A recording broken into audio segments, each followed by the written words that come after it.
Bonjour à tous, bienvenue sur ce nouveau temps de réflexion et d'étude de la parole de Dieu. Leçon numéro 9, le Saint-Esprit et l'Église.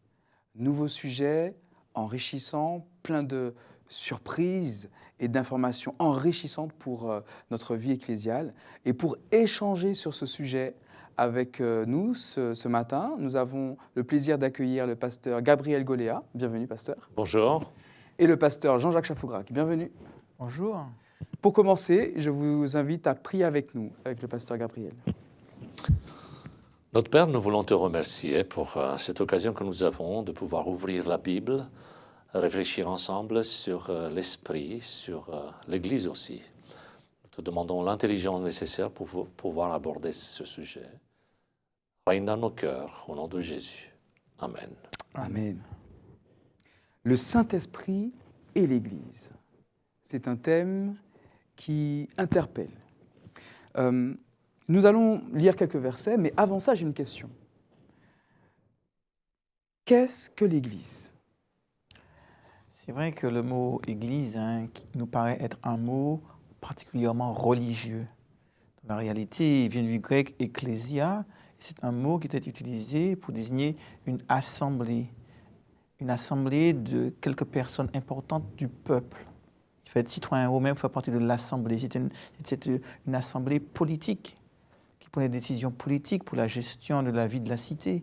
Donc à partir de là, cette expression va être reprise au début du christianisme pour désigner l'assemblée de ceux et de celles qui, sortis du peuple, veulent rejoindre la famille de Dieu. Donc ce mot va se voir doté d'une nouvelle compréhension, mais toujours pour désigner une assemblée de personnes particulièrement importantes, parce que ce n'est pas n'importe qui fait partie de l'assemblée. Ils sont appelés hors du peuple pour constituer cette assemblée. Donc l'Église, c'est d'abord des personnes. Effectivement, l'Église, ce sont des personnes qui ont eu une mission, parce que la particule « ek », c'est sortir d'eux, donc ça montre un sens. Sinon, l'Église deviendrait une sorte de club, on se forme pour se former, donc il y a une mission. Deuxième sens du mot, ce sera notamment à partir du IIIe siècle, le mot « église » sera réservé au bâtiment. Donc aujourd'hui, on dit ici il y a telle ou telle église, telle ou telle chapelle, etc. Mais n'oublions pas, l'église, c'est aussi l'église locale, mais d'abord cette communauté de personnes qui ont une mission et Jésus-Christ au centre. Un ensemble de personnes qui ont une mission commune. Très intéressant. Je vous propose de prendre avec moi quelques versets que nous trouvons dans le livre des Actes, au chapitre 2, et nous lirons à partir du verset 41. Actes chapitre 2, verset 41. Ceux qui acceptèrent sa parole furent baptisés, et en ce jour-là furent ajoutés environ 3000 âmes. Ils persévéraient dans l'enseignement des apôtres, dans la communion fraternelle, dans la fraction du pain et dans les prières. La crainte s'emparait de chacun, et il se faisait beaucoup de prodiges et de signes par les apôtres. Tous ceux qui avaient cru étaient ensemble et avaient tout en commun. Ils vendaient leurs biens et leurs possessions, et ils en partageaient le produit entre tous, selon les besoins de chacun. Chaque jour, avec persévérance, ils étaient au temple, d'un commun accord. Ils rompaient le pain dans les maisons et prenaient leur nourriture avec allégresse et simplicité de cœur. Ils louaient Dieu et obtenaient la faveur de tout le peuple, et le Seigneur ajoutait chaque jour à l'Église ceux qui étaient sauvés. Le Seigneur ajoutait chaque jour à l'Église ceux qui étaient sauvés. Alors, est-ce que vous pouvez nous dire rapidement à quelle période de l'histoire nous nous trouvons ici, à ce moment-là ? Là, nous sommes au tout début de l'histoire de l'Église chrétienne. Après donc la mort et la crucifixion, la résurrection de Jésus-Christ, son apparition aux disciples, où il est resté 40 jours avec eux pour les former. Ils ont donc été ensemble dans la prière jusqu'à ce qu'ils reçoivent l'Esprit de Dieu. Et c'est après cela qu'ils vont commencer à vivre ce moment de prédication de l'Évangile et où la parole, la bonne nouvelle, la résurrection de Jésus-Christ et du salut en Jésus-Christ sera proclamée et prêchée dans Jérusalem et aux environs. Amen, merci. Donc, nous sommes au début de l'Église, de l'Église chrétienne. Ces hommes et ces femmes, toutes ces personnes sont réunies, se font baptiser et vivent ensemble. C'est quelque chose de merveilleux. Ça s'est vraiment passé ? Très bon. Certains disent que ce sont des descriptions très utopiques, très naïves. une manière d'écrire quelque chose qui pourrait être de l'ordre souhait, une nostalgie. Par contre, si nous prenons la parole de Dieu, ce qui est, je l'espère, le cas de nous tous, comme étant vraiment la parole de Dieu, on n'a pas à douter de cela. C'est une organisation qui, effectivement, elle est limitée sur le plan logistique, ça pouvait se faire, mais c'est ce que Dieu demande toujours. Effectivement, organiser toute une société ou toute l'humanité selon ces règles-là, peut-être qu'aujourd'hui, ça poserait des graves problèmes au niveau de l'aménagement, de la logistique. Mais ce que nous retenons, et c'est peut-être là l'application de ce texte, de cette réalité qui était au début du christianisme, ce que nous retenons aujourd'hui, ce sont les principes qui ont fondé cette communauté, qui, eux, peuvent être appliqués aujourd'hui aussi. Alors, est-ce que tu peux nous dire quelques mots sur ces principes-là? Les principes qui pourraient être présentés dans ce texte. Voilà, c'est l'amour de Dieu d'abord. L'amour de Dieu qui se reflète dans un amour pour son prochain. Deuxièmement, toute la communauté est égale aux yeux de Dieu. Donc forcément, il y a un partage. Donc ça va se voir dans des conditions très concrètes, à savoir partage des biens, partage des besoins. Ils vendaient leurs biens et leurs possessions. Voilà, il y a une communion au-delà de manger ensemble tous à la même table. Il y a une communion d'esprit. Et ce principe-là est très important pour fonder une communauté. N'oublions pas, nous sommes très divers, nous sommes, on va dire, très éloignés comme expérience des uns et des autres. Au départ, le point de départ est très différent, heureusement. Mais après, en Christ, ces points de différence vont être enlevés. Et on arrive vers cette unité. C'est comme si on venait tous de directions différentes. Et plus on approche le centre, plus on réduit la distance entre nous. Ça, c'est le secret, la recette du christianisme qui fonctionne. Vous avez aussi des sociétés qui essayent de régler ça par la périphérie. C'est-à-dire, d'abord, on met des protocoles entre nous, entre nous, on va décider des règles, etc. Et l'humain prend le dessus tout de suite, parce qu'on n'a pas mis au centre de l'activité la personne de Jésus. Les familles, les communautés qui mettent au centre de leur vie Jésus, naturellement, on arrive à être unis, à partager. Ça me fait penser à une précédente étude que nous avons faite relative au Saint-Esprit et aux fruits. Nous avions vu que la première étape, c'était de rester attaché et connecté au Seigneur, et que cette connexion induisait dans la suite la production de fruits pour la gloire de Dieu. Et est-ce qu'il y a quelque chose de similaire ici, puisque ces hommes qui sont unis ici, qui paraissent unis en tout cas, avant, lorsque le Seigneur était là, il y avait des divisions, il y avait de la compétition, et après le départ du Seigneur et l'effusion de l'Esprit, puisque l'Esprit va prendre une vraie autorité dans leur cœur et dans leur vie, on voit qu'il y a une création d'unité, etc. Qu'est-ce que tu peux en dire? Oui, le texte ici, j'aimerais souligner un verset qui a été lu dans Actes au chapitre 2, le verset 47, la dernière phrase, où le mot « Église » apparaît. Oui. Le Seigneur ajoutait chaque jour à l'Église, à cette assemblée, ceux qui étaient sauvés. Je crois que là, c'est une dimension importante. Il a été fait référence à la relation que nous avons avec Dieu, à la communion que nous sommes appelés à entretenir avec la personne de Dieu. Ici, le texte nous invite à ajouter à cela une nouvelle dimension, la dimension verticale avec Dieu, maintenant la dimension horizontale avec l'autre qui a fait le même choix que moi. On ne peut pas vivre sa foi chrétienne tout seul dans son coin. Tout seul dans son coin. C'est un discours qu'on entend assez régulièrement. Voilà, je voudrais bien être enfant de Dieu, mais dans mon coin, tout seul, sans les autres. Or, on voit ici, dès le départ de l'histoire de l'Église, la notion de communauté, la notion de groupe de personnes qui ont pris le même engagement, qui ont la même foi et qui, ayant des valeurs communes, veulent les vivre ensemble dans la fraternité, dans la solidarité, dans l'entraide, dans l'humanitaire, dans le partage et l'enseignement.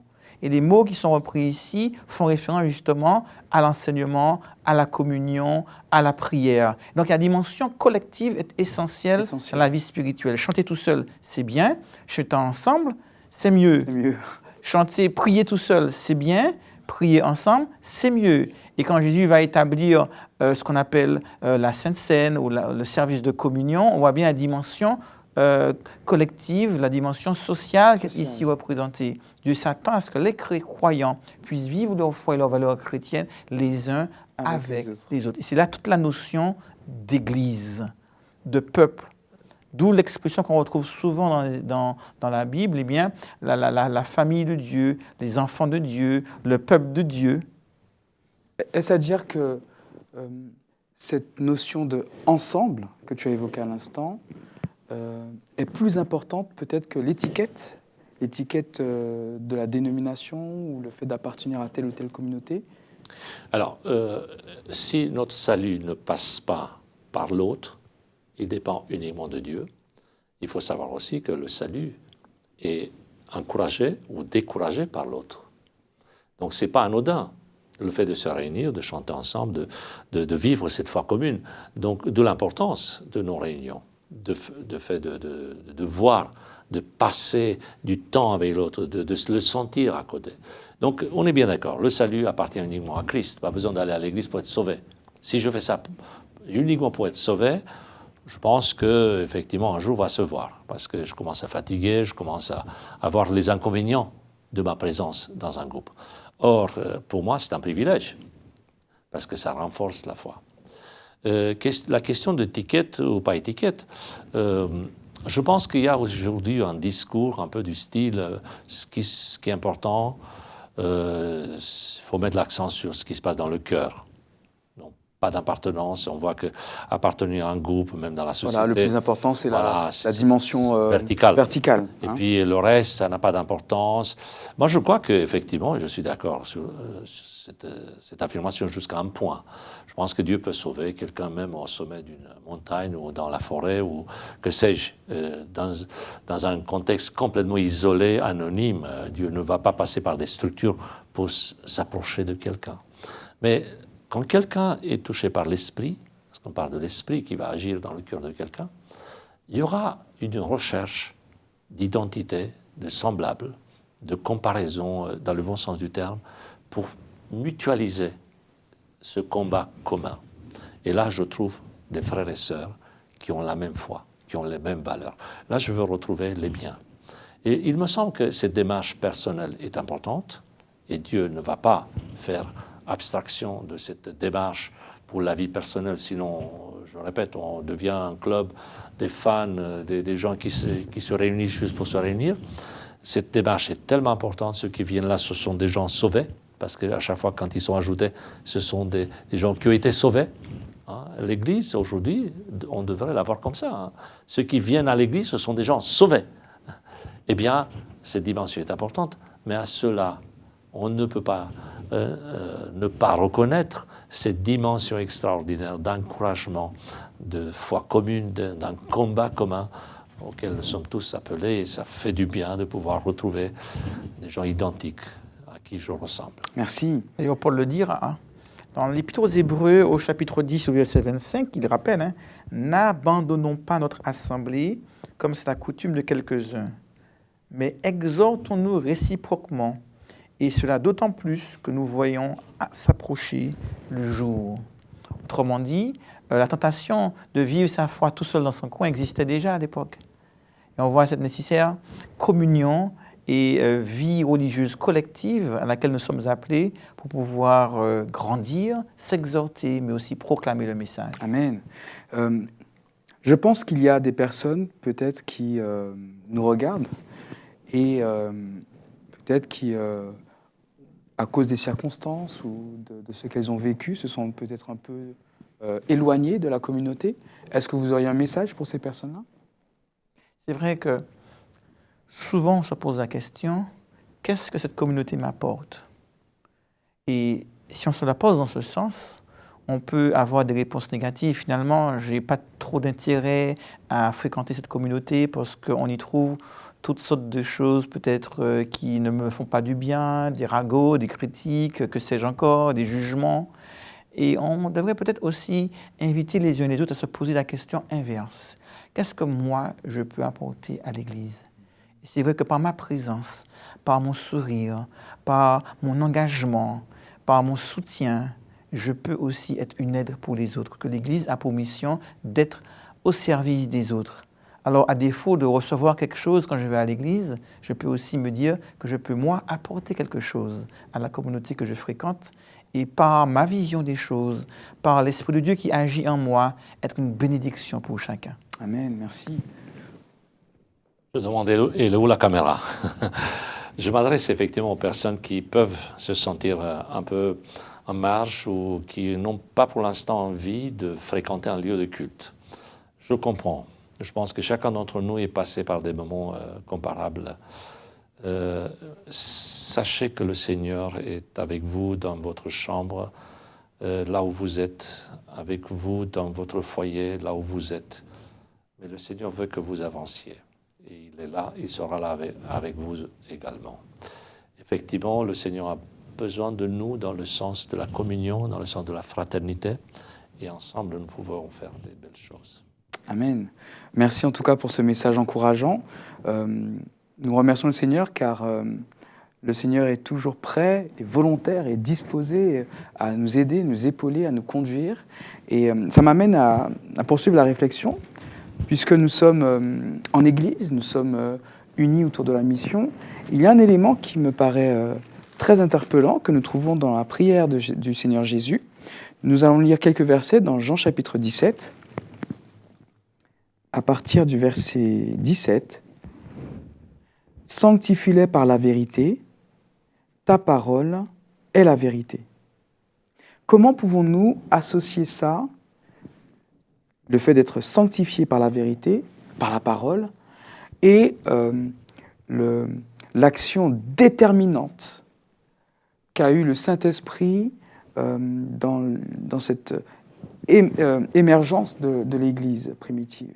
Comment l'Esprit Saint peut-il être associé dans cette sanctification par la vérité? Parce que nous avons parlé d'unité, et je crois qu'à travers ces quelques mots du Seigneur, et nous lirons encore quelques versets après, il y a cette notion aussi de vérité. Unité, vérité, comment pouvons-nous comprendre cela avec le travail, l'œuvre du Saint-Esprit? C'est vrai que ces différents mots, ces expressions font référence à Jésus-Christ lui-même également. Il a dit « Je suis le chemin, je suis la vérité, je suis la vie ». Il a également dit que, en fait, c'est par lui que toutes ces choses sont rendues possibles dans nos vies, dans nos cœurs. Sanctifie-les par ta parole. Mais Jésus a aussi dit que au commencement était la parole était Dieu, la parole était avec Dieu. Cette parole faite chair, c'est aussi Jésus-Christ.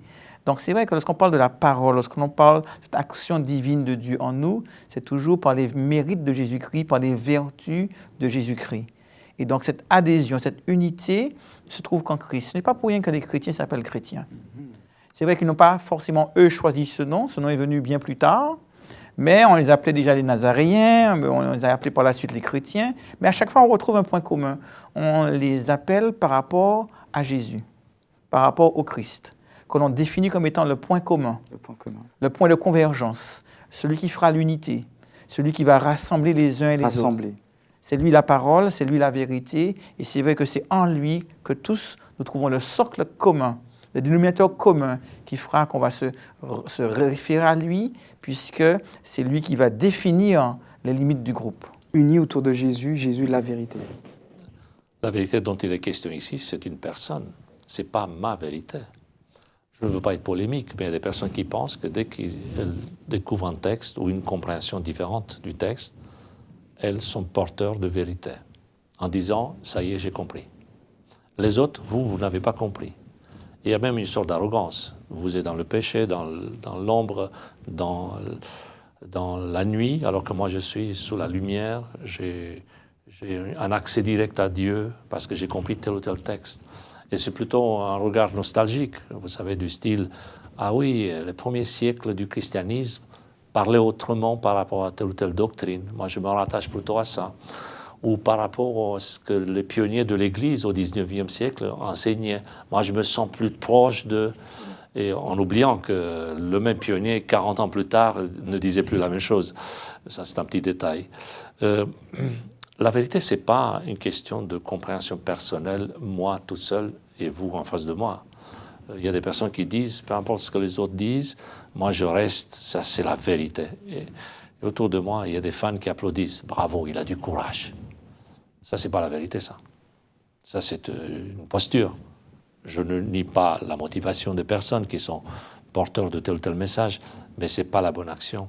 Parce que la vérité, on le verra aussi dans les livres des Actes, elle est confrontée à cette présence de l'Esprit.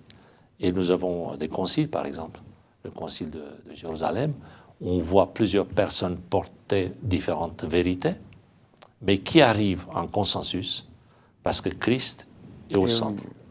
Et certains vont dire, OK, je renonce à mon idée. Merci. Ça, c'est la vérité. La vérité, ce n'est pas juste faire celui qui est original, qui dit des choses que les autres ne disent plus.